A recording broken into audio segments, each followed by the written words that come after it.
अस्सलाम वालेकुम। मेरा नाम है अनस मलिक और आप देख रहे हैं मेरा यूट्यूब चैनल। बहुत अरसे बाद मैं एक व्लॉग कर रहा हूँ और माज़रत, लेकिन इनकन्सिस्टेंसी है। नया हूँ इस यूट्यूब की दुनिया से, तो इतना आशना नहीं हूँ, इतना हमकिनार नहीं हूँ। कोशिश होगी कि इस सिलसिले को जारी रखा जाए। आज जो मैं आपके पास ख़बर लेके आया हूँ वो ये है कि पाकिस्तान और कुवैत का दिफाई माहिदा, ये ताउन का दफ़ाई माहिदा है जो पाकिस्तान और कतर के दरमियान, पाकिस्तान और कुवैत के दरमियान जो है, माफ़ कीजिएगा, ये साइन किया गया है। और कुवैत और पाकिस्तान के दरमियान में ये दिफाई माहिदे में है क्या, ये क्यों इतना इम्पोर्टेंट था, क्या वजह थी, और कब ये साइन हुआ और इसके क्या मुहर्रिकात थे, ये सब मैं आपके सामने रखूँगा आज के व्लॉग में। तो शुरू करते हैं। देखें, आज सुबह ये ख़बर आई कुवैती प्रेस की जानिब से। वो एक डिक्री उन्होंने इशू की है, एक जिसे कहते हैं ना हुक्मनामा, वो इशू किया है।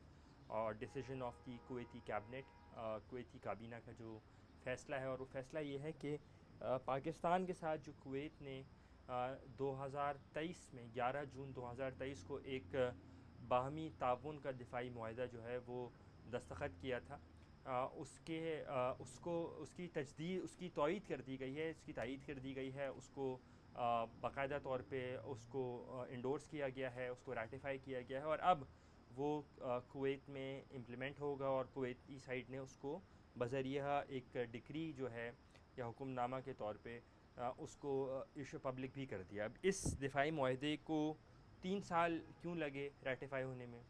शायद जियोपॉलिटिकल कॉम्प्लिकेशंस हैं। हमने देखा कि ईरान के अटैक्स चल रहे हैं हालिया तौर पे कुवैत पर काफ़ी ज़्यादा, तो उस तनाजुर के अंदर हो सकता है ब्यूरोक्रेटिक डिले हो सकता है। लेकिन हमें ये बात नहीं भूलनी चाहिए कि कतर के कुवैत जो है, माफ़ कीजिएगा कतर मैं बार बार बोल रहा हूँ, कि कुवैत जो है वो पाकिस्तान का सेकंड बिगेस्ट, दूसरा बड़ा फॉरेन डायरेक्ट इन्वेस्टर है पाकिस्तान में। और बहुत बड़ा एक डायस्पोरा जो है वो पाकिस्तानी डायस्पोरा जो है वो कुवैत में भी है। कॉम्प्लिकेशंस रही हैं। पहले 2025 तक जो है वो कुवैत ने पाकिस्तान को एक ऐसी लिस्ट में डाला हुआ था जिसमें पाकिस्तानी, किसी भी पाकिस्तानी को हायर करने से पहले उनकी वजारत दाखिला से जो परमिशन थी वो मशरूत थी। फिर 2025 में जब पाकिस्तान के मौजूदा सफ़ीर डॉक्टर ज़फ़र इकबाल साहब, जो पहले पाकिस्तान के रोमानिया में सफ़ीर थे, उससे पहले वो बतौर डीजी अमेरिका वजारत ख़ारजा में तैनात थे, एक बड़े मंझे हुए सफारतकार हैं, वो गए तो फिर ये बातचीत हुई और उस लिस्ट से पाकिस्तान को निकाला गया। वीज़े के मसाइल अभी भी मौजूद हैं। मैं फ़रवरी में कुवैत में मौजूद था डिजिटल कोऑपरेशन ऑर्गेनाइजेशन की समिट को कवर करने, तो वीज़ा मसाइल अभी भी मौजूद हैं, लेकिन आहिस्ता आहिस्ता करके चीज़ें जो हैं वो ठीक करने की कोशिश की जा रही है। उसके साथ यहाँ ये बताना ज़रूरी है कि कुवैत की जो काबीना ने 19 जुलाई को गोया 5 सफ़र को इस माहदे की तायीद की, और अब ये माहदा डिक्री नंबर 73 जो है वो नाफिजुल अमल हो गया है। इस माहदे में क्या है?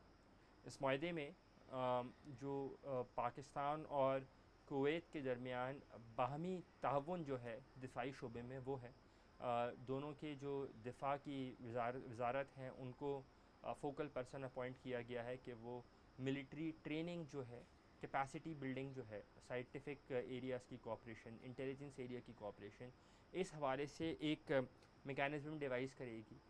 उनको ये भी कहा है कि हाई लेवल एक्सचेंजेस को भी वो फॉर्मली लेके आएंगे। तो मेरे ख़्याल से ये मुआहदा जो है वो इंतहाई अहमियत का हामिल है। और पाकिस्तान का सिमिलर एग्रीमेंट सऊदी अरब के साथ भी था। अब वो एक अलग हिस्से में चला गया है कि जहाँ पे बाहमी दिफाई ताउन जो है वो मुश्तरका दिफाई ताउन, जो रादर म्यूचुअल डिफेंस एग्रीमेंट है, वो स्ट्रेटिजिक सतह के ऊपर करता है। ऐसा ही एक मुआहदा पाकिस्तान का कतर के साथ भी है, और पाकिस्तान कतरी बहरिया को, कतरी आर्म्ड फोर्सेस को ट्रेनिंग भी देता है इस हवाले से। तो नेट सिक्योरिटी स्टेबलाइज़र के तौर पे पाकिस्तान जिस तरह से उभरा है, मेरे ख़्याल से ये मुआहदा एक इंतहाई अहमियत का हामिल है।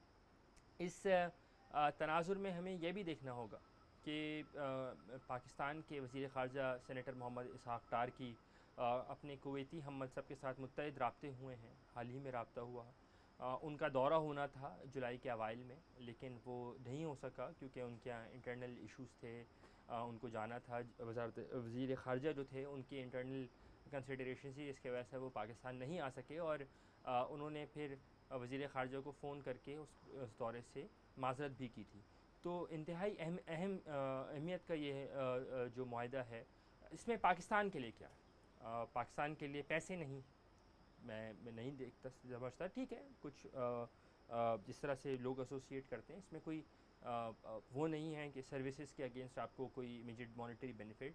But Kuwait as a said एक बहुत बड़ा ऑयल का एक्सपोर्टर है, तो शायद वहाँ से रिलीफ हो सकता है। पाकिस्तानी लेबर जो है जिसके वीज़े के ऊपर अभी पाबंदी है, उस हवाले से कोई पेशरफ्त सामने आ सकती है। तो बेबी स्टेप्स हैं। रॉयटर्स ने पहले रिपोर्ट किया था कि शायद कोई नया मुआहदा साइन हो रहा है, नया मुआहदा नहीं है। ये मुआहदा वही है जो कि 2023 में साइन हुआ था, और उसको अब उसकी बाकायदा तौर पे तौसीक़ और तायीद जो है वो कुवैती काबीना की जानिब से कर दी गई है, और उसी को फिर पब्लिक कर दिया गया है। अब देखना ये है कि इसकी इम्प्लीमेंटेशन कैसे और कब और कितनी जल्दी हो सकेगी, लेकिन टाइमिंग इसकी बड़ी इंटरेस्टिंग है। और बाकी राब्ते में मैं आपके साथ जुड़ा रहूँगा। ईरान के मामले के ऊपर भी बातचीत है। आगे पाकिस्तान SCO की सरबराही ले रहा है, तो वक्तन फ़वक्तन कोशिश होगी कि मैं आपको इस पूरे मामले पर अपडेट करूं। लेकिन एक चीज़ जो मेरे ख़्याल से इस पूरे मुआहदे से मज़ीद सामने आती है, वो ये भी है कि जैसे US और अमेरिका और इसराइल का जो ख़ित्ते में डिज़ास्टर रहा है, ख़ास तौर पे अरब ममालिक के हवाले से, तो उसके बाद ये एक पैराडाइम शिफ्ट आ रहा है जो कि मेरे ख़्याल से इस्लामाबाद के लिए बड़ा वेलकमिंग है, और इसको वेलकम डेवलपमेंट के तौर पर ही लेना चाहिए। आज के लिए इतना ही। जुड़े रहिएगा मेरे YouTube चैनल पर, और सब्सक्राइब करना नहीं भूलिएगा, शेयर करना नहीं भूलिएगा। आपसे मुलाकात होती है इंशाअल्लाह ताला अगली वीडियो में, और कोशिश होगी कि इस सिलसिले को रेगुलर रखूँ। बहुत बहुत शुक्रिया।